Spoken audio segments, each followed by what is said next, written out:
Before we dive into this wild ride, tell me in the comments, where in the world are you watching from? Whether it's a quiet cul-de-sac in Arizona, a busy apartment block in New York, or a peaceful lakeside cabin up in Minnesota. I love hearing just how far these Karen tales of chaos and karma can travel. The cabin lights glowed in soft yellow as passengers shuffled down the narrow aisle, overhead bins snapping open and shut like jaws. The air smelled faintly of recycled air mixed with perfume and the sharp tang of hand sanitizer.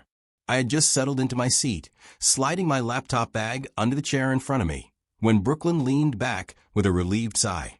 She brushed a lock of brunette hair from her cheek, her crisp white blouse still uncreased from the car ride. Finally, she whispered, "No missed connections. No delays. Smooth trip ahead." I smirked at her optimism. With Brooklyn, my business partner for the last 5 years, optimism was her weapon of choice. She was 35, quick-witted, and tougher than most people realized. But even she couldn't have predicted what happened next.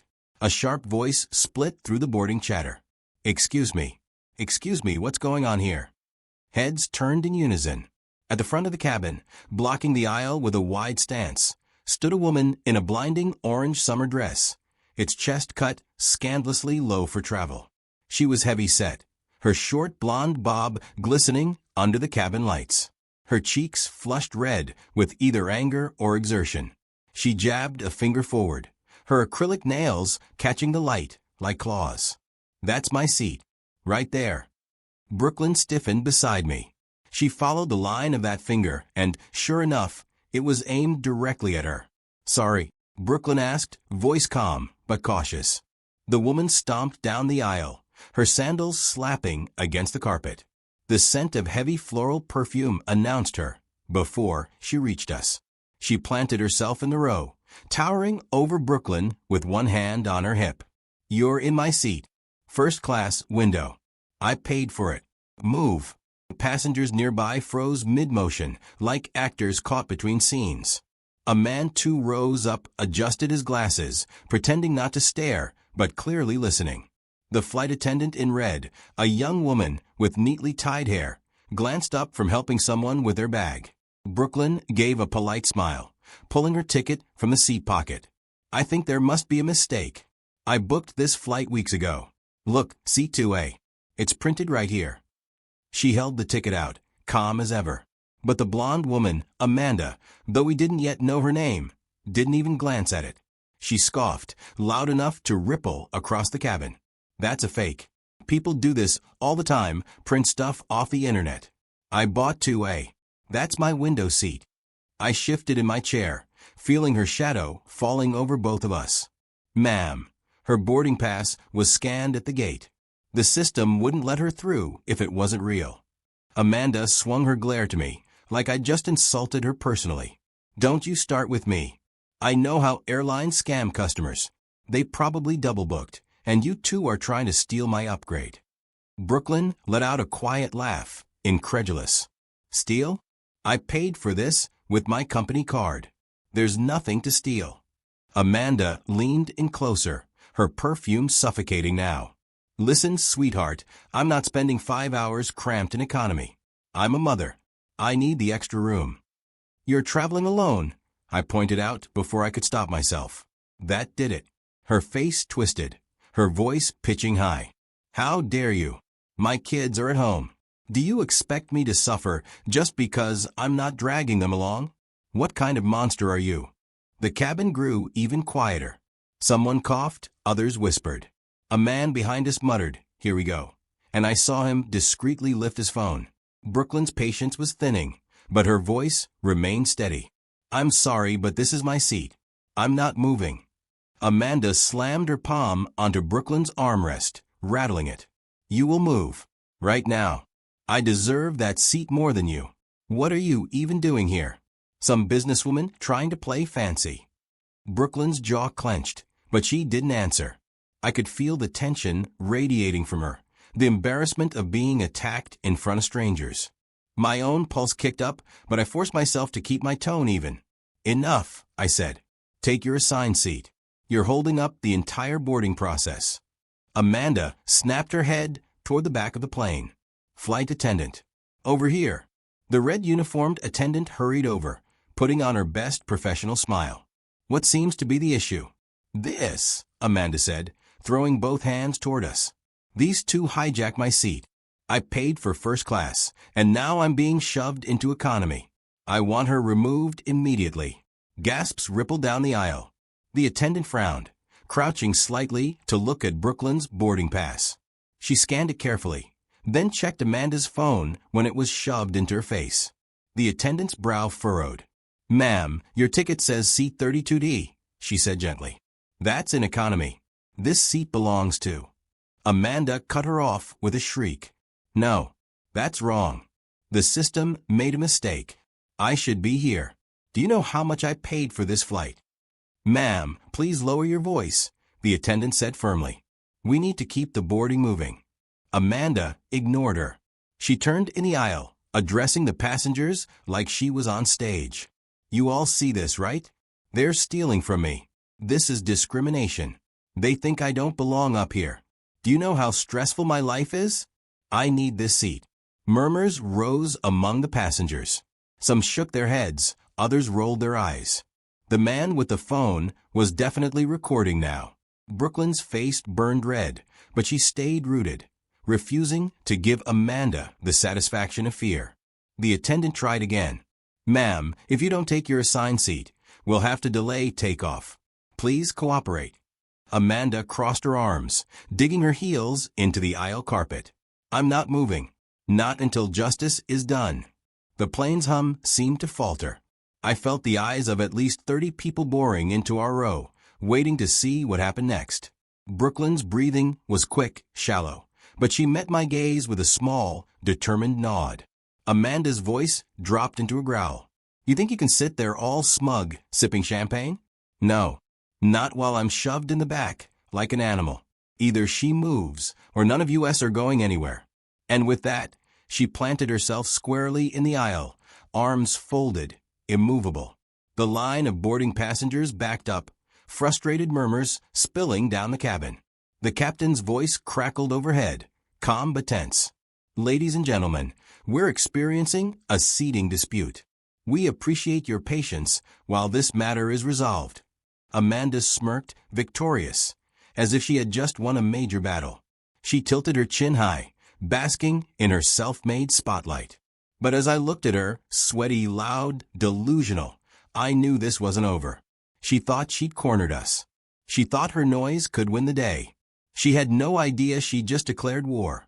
By the way, this whole mess reminded me of one of my wildest stories ever, when a Karen and her gold digger mom thought my driveway was their personal parking lot. Let's just say they didn't expect me to tow both their cars straight out of there. If you haven't watched that one yet, I'll link it in the description and end screen. It's easily one of my best. The aisle had become a blockade, a wall of orange fabric and stubborn flesh that no one could push past. Amanda stood there like a queen holding court, refusing to budge. The passengers who had been waiting to sit shifted uncomfortably, some sighing, others outright groaning.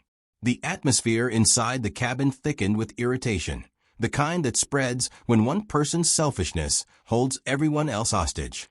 The flight attendant tried again, her professional tone fraying at the edges. Ma'am, if you don't sit down in your assigned seat, we'll have to delay departure further. Please understand, this isn't just about you. Amanda smirked, her arms folded, her chin tipped up. Good. Let it be delayed. Maybe then someone in charge will realize how I've been wronged. I paid good money for this flight, and I won't be shoved into the back with those cramped seats. I deserve better. She pulled her phone from her purse with a dramatic flourish, turning the camera on herself.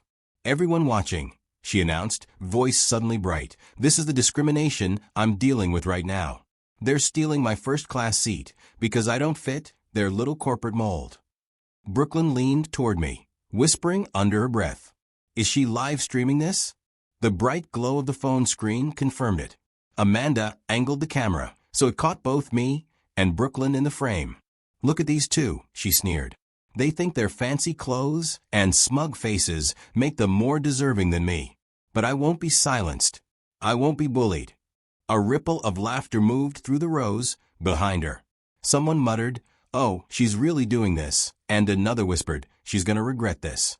I felt Brooklyn shrink slightly beside me, not from fear, but from sheer embarrassment.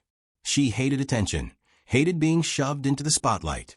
Her hand rested on her lap, clenched tightly, the white knuckles betraying the calm mask she tried to maintain. I leaned closer, my voice low but steady. "Don't worry. She's digging her own grave. Just hold steady." Amanda, oblivious, continued her performance. I was promised comfort. I was promised dignity. And instead, I'm treated like trash while these two flaunt their privilege. She swung her camera toward the flight attendant. "And you, what kind of airline treats paying customers this way?" The attendant's jaw tightened. She gave a small, polite smile, but her voice carried a warning edge. "Ma'am, we will not be able to depart until you are seated. If this continues, I'll have to escalate the matter."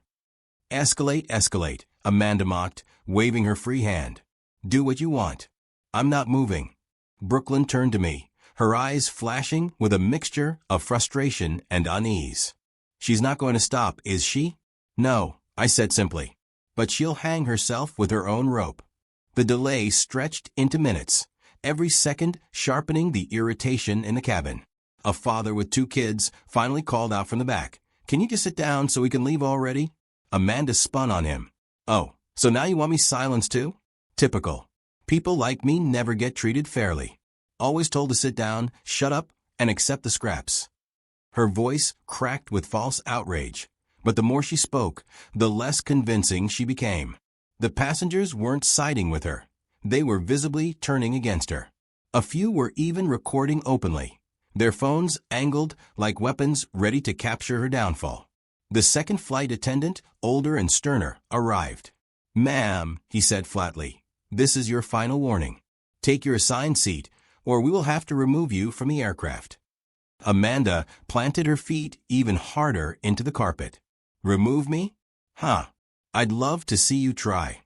I know my rights. I'll sue this airline so fast your head will spin." The tension pressed down like cabin pressure gone wrong. Brooklyn shifted slightly in her seat, biting her lip. She whispered, "Maybe I should just move, just to end this." The thought of it hit me like a slap. No, absolutely not. You give up your seat, she wins. She'll think screaming gets her whatever she wants. Don't let her steal from you. Amanda's phone buzzed in her hand as comments scrolled across her live stream. I couldn't see the words, but her smirk faltered for a fraction of a second. Whatever her audience was saying, it wasn't cheering her on. She angled the phone down, trying to hide it, but her fake confidence cracked around the edges. I saw the opening. Raising my voice just enough for the nearby passengers to hear, I asked, "If this is really your seat, then why does your ticket say row 32? A laugh broke out 2 rows back. Amanda's head whipped toward me, eyes narrowing, but the damage was done. The man with glasses leaned forward. "Yeah, she's supposed to be back with us. Row 32's economy." I saw her boarding pass at the gate. Amanda sputtered, her voice rising again. "That's a system error. I was promised first class." "By who?" I shot back. "The same system you're calling broken? Which is it? Did you pay for it, or did you just decide you deserved it?" Her mouth opened and closed like a fish gasping for air. A few passengers chuckled, some clapped lightly. The sound wasn't loud, but it was enough to shift the weight of the room. The audience she tried to command had turned into a jury, and she was losing them fast. Brooklyn's shoulders eased slightly, though her eyes stayed wary. She whispered, "Careful. Push her too far and she'll explode." "That's the idea," I murmured back. Amanda waved her phone again, desperate. "You're all against me. This is harassment. I'm a victim here." But her voice cracked on the last word, and more laughter rippled through the cabin. Her live stream comments scrolled again, and this time she couldn't hide the panic in her eyes. The captain's voice came through the intercom, calm but clipped with annoyance. "Ladies and gentlemen, due to a passenger's non-compliance, we may need to return to the gate. Security has been notified." Gasps filled the cabin.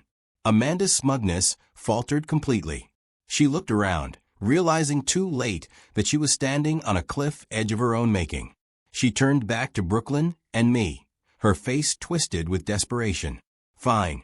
If I can't have the window, then she should at least move to the middle. I'll take that seat. That's fair, right? The absurdity of her offer drew a collective groan from the passengers. Someone shouted, "Just sit down already." Amanda's cheeks burned crimson, but she dug her nails into her hip, refusing to yield. She lifted her chin one final time. "I'm not moving until I get what I deserve." The older flight attendant signaled down the aisle, his hand discreet but firm. Two uniformed figures stepped into view, airport security summoned at last. Amanda saw them, and for the first time since this circus began, her confidence wavered. She clutched her phone tighter, swallowing hard. The cabin went silent, waiting for the clash. The shuffle of heavy boots against the jet bridge carpet announced their arrival before they even appeared. Two uniformed security officers stepped into the cabin, their presence like a sudden change in air pressure. The chatter among the passengers died instantly, replaced by an expectant hush. Amanda froze, her orange dress glowing almost garishly under the fluorescent lights, as though a spotlight had singled her out. "Ma'am," the taller officer said, his voice firm but controlled, "we've been called because you're refusing to take your assigned seat. You need to comply immediately." Amanda straightened, clutching her phone like a lifeline. "I'm the victim here. They stole my seat. I'm being harassed by this man and this woman. And now you're siding with them?" She swung her phone around to capture the officers, her voice shaking with outrage. The shorter officer didn't even blink. "We've already spoken with the flight crew. They have your ticket details. You are assigned to seat 32D. You're obstructing the boarding process and delaying the flight. This is your final warning." Brooklyn sat rigid beside me, her lips pressed into a tight line. She wasn't afraid. Brooklyn never folded under pressure, but her patience had long evaporated. I could feel her anger vibrating like a taut wire ready to snap. Amanda jabbed a finger toward us. "You don't understand. People like them always get special treatment. Look at her," she sneered at Brooklyn. "Dressed up in her fancy blouse, acting like she's better than everyone else. Why should she get first class while I'm shoved in the back like cattle?" I leaned forward slightly, my voice level. "Because she paid for it. You didn't. That's how seats work." The passengers chuckled, their laughter subdued but united. Amanda's face reddened even further, blotches spreading across her cheeks. "You think this is funny?" she screeched. "You're all laughing at me?" No one answered, but the silence was worse than words. Cameras were raised openly now, little red dots glowing as passengers filmed every twitch of her rage. Amanda seemed to realize it too, her eyes flicking nervously from phone to phone. "Ma'am," the taller officer repeated, his patience thinning, "are you going to your assigned seat, or do we need to escort you off this aircraft?" Amanda's lips trembled. For a moment, I thought she might surrender. Then, with a sudden burst of defiance, she grabbed the cup from her tray table, half-filled soda she'd taken earlier from the gate, and hurled it toward Brooklyn. The liquid splashed across Brooklyn's blouse, darkening the white fabric in a messy spray. Gasps erupted from the cabin. Brooklyn flinched, but didn't cry out, her jaw locking instead. I grabbed a napkin from the seat pocket, dabbing quickly at her shirt, my pulse pounding. That was the breaking point. "Enough," the shorter officer barked. He reached down, gripping Amanda's arm firmly. She yelped, thrashing like a child caught mid-tantrum. "You can't touch me. This is assault. I'll sue every last one of you." But the officers were unmoved. With swift, practiced motions, they maneuvered her into the aisle, pinning her flailing arms enough to keep her from swinging again. Her phone clattered to the floor, the live stream still running as it slid under a nearby seat. The chat must have been exploding, though Amanda was too busy shrieking to notice. Passengers clapped, first a smattering, then louder, until the entire cabin was alive with applause and relieved laughter. Someone whistled. Someone else shouted, "Good riddance." Amanda twisted in the officer's grip, her orange dress wrinkling, her bob sticking out at odd angles. "This isn't over," she screamed, her voice cracking. "You'll all regret this." I'll make sure this airline pays. The rest was drowned out as the officers guided her down the aisle. Her sandals slapped wildly against the carpet, her shouts fading as she was forced back through the jet bridge. When the cabin door finally shut behind her, the silence that followed was almost reverent. I let out a breath I hadn't realized I'd been holding. Brooklyn dabbed at her blouse again, her lips curving into the smallest of smiles. "Well," she said dryly, "that was dramatic." The flight attendant returned, her composure restored, but her eyes betraying exhaustion. "I'm so sorry for what happened. We'll clean that up for you, and of course, your drinks and meals tonight will be complimentary." "Champagne," Brooklyn muttered, her humor sparking through the tension. "Lots of champagne." That earned a laugh from those nearby. The attendant nodded. "Consider it done." As the crew hurried to prepare for takeoff again, the passengers gradually relaxed. Phones were tucked away. Though I knew half the cabin would be uploading their videos, the second Wi-Fi was available. Brooklyn leaned back, closing her eyes for a moment, then looked at me with a mix of exasperation and relief. "You realize that clip is going to go viral, right?" she said. "Good," I replied. "The world deserves to see exactly what entitlement looks like." Her laugh was short, almost disbelieving. "Trust you to turn a nightmare flight into a PR lesson." I shrugged. "Hey, we didn't have to out-negotiate her. She exposed herself. All we did was stay calm long enough for the cameras to catch it." The captain's voice came over the intercom, steadier this time. "Thank you for your patience, ladies and gentlemen. We'll be departing shortly." Applause followed again, softer this time, but full of shared relief. The plane finally rolled back, engines humming louder, as we taxied toward the runway. Brooklyn and I shared a glance, the chaos already beginning to feel like a surreal story we'd tell later over drinks. Yet beneath the relief, I felt a quiet satisfaction simmering. Justice had been served, not in whispers or in hidden ways, but publicly, undeniably, with Amanda's downfall broadcast live to whoever had tuned in. Hours later, when the plane touched down and passengers flicked their phones back on, the ripple effect began immediately. Gasps, murmurs, chuckles. Screens glowed as clips of Amanda's meltdown spread like wildfire across social media. A man across the aisle turned his phone toward us, grinning. "Already has 500,000 views," he said. Brooklyn groaned, hiding her face with her hand. "Oh no, I'm going to be in memes, aren't I?" "Probably," I said. "But at least you'll be the calm one. Amanda, not so much." By the time we reached baggage claim, Amanda had earned herself a nickname, First Class Karen. The title scrolled across trending hashtags, her orange dress immortalized in endless gifs of her being dragged down the aisle. Days later, word spread even further. Amanda's employer issued a statement condemning her behavior after she was recognized online. Reports surfaced that she'd been terminated, her reputation shredded in front of millions. Meanwhile, Brooklyn and I were contacted by clients who'd seen the footage, impressed by our composure under fire. What had started as a nightmare had turned into an unexpected boost for our business. I thought back to the moment Amanda had stood in the aisle, convinced she could scream her way into power. Instead, she'd been carried off the plane, stripped of her dignity at 30,000 feet. Brooklyn raised her champagne glass to me a few nights later as we wrapped up a new deal. "To Amanda," she said with a smirk. "To Amanda," I echoed, clinking my glass against hers. "May her seat always be 32D."